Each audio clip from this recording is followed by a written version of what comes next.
आंवला नवमी को अक्षय नवमी के नाम से भी जानते हैं। जय श्री नारायण भगवान, जय श्री हरि, जय रे गौरी शंकर भगवान, जय माँ दुर्गे। सभी देवताओं को प्रणाम करते हुए हम आइए आंवला नवमी या अक्षय नवमी की कथा प्रारंभ करते हैं। एक राजा था, उसकी प्रतिज्ञा यह थी कि वह रोज़ सवा मन आंवले का दान करता था, तभी भोजन करता था। इसके कारण उसका नाम आंवल्या राजा पड़ गया था।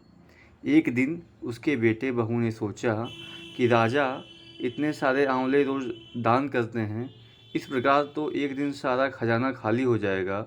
इसलिए बेटे ने राजा से कहा कि आपको इस तरीके से दान बंद करना चाहिए। बेटे की बात सुनकर राजा को बहुत दुख हुआ और राजा रानी महल छोड़कर जंगल में जाकर के बैठ गए। वहाँ पे जंगल में जाने के बाद राजा रानी आंवला दान नहीं कर पाए, चूँकि उनकी प्रतिज्ञा थी कि बिना आंवला दान किए हम कुछ खाएंगे नहीं। तो आंवला दान नहीं कर पाए, इसलिए उन्होंने अपने प्रतिज्ञा के कारण कुछ खाया पिया भी नहीं। ऐसे ऐसे 1 दिन, 2 दिन, 3 दिन, 4 दिन, 5 दिन, 6 दिन, 7 दिन बीत गए। जब तो भगवान ने सोचा कि इन्होंने मेरे लिए इतनी कठिन प्रतिज्ञा की है कि अगर हम इनकी सहायता नहीं करेंगे तो भगवान के ऊपर से इनका विश्वास हट जाएगा। इसलिए भगवान ने जंगल में ही महल, राज्य, बाग बगीचे सब कुछ बनवा दिए और बहुत सारे आंवले के पेड़ भी लगवा दिए। जंगल में ही महल, राज्य, बाग बगीचे सब बना करके आंवले के पेड़ लगा दिए। सुबह जब राजा सो के उठते हैं तो देखते हैं जंगल में उनके राज्य से भी दुगना राज्य बसा हुआ है। राजा रानी से कहते हैं, रानी देख कहते हैं, सत मत छोड़िए, सुरमा मत छोड़िया, पत जाए सत्य की छोड़ी, लक्ष्मी फिर मिलेगी आए। कि अगर आप सत्य का रास्ता नहीं छोड़ते हैं तो माँ लक्ष्मी की कृपा आपको मिल सकती है।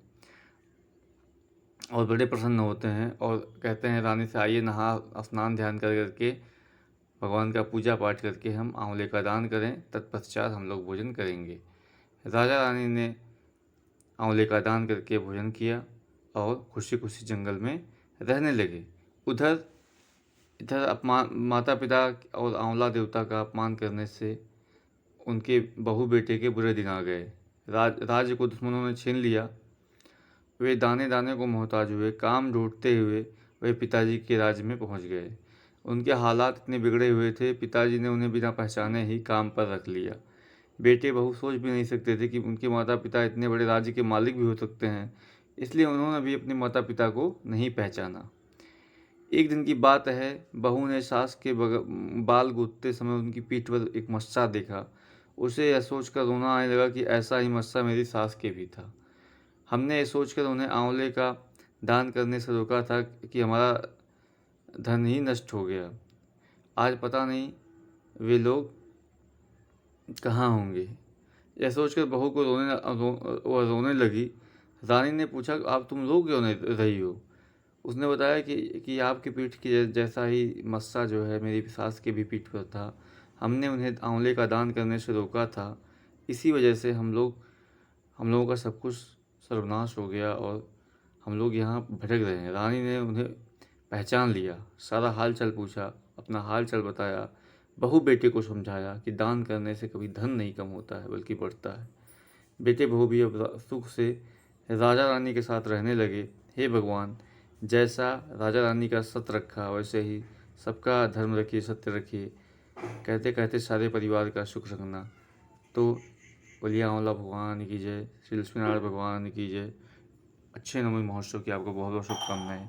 यह कथा जो सुनता है, ये कथा तो उसे इस व्रत का फल मिलता है और भगवान की बहुत बड़ी कृपा होती है। बोलिए श्री लक्ष्मीनारायण भगवान की जय। आप सभी से निवेदन है कि इस वीडियो को शेयर करें, लाइक करें और सब्सक्राइब करें। जय श्री राधे, जय श्री राम।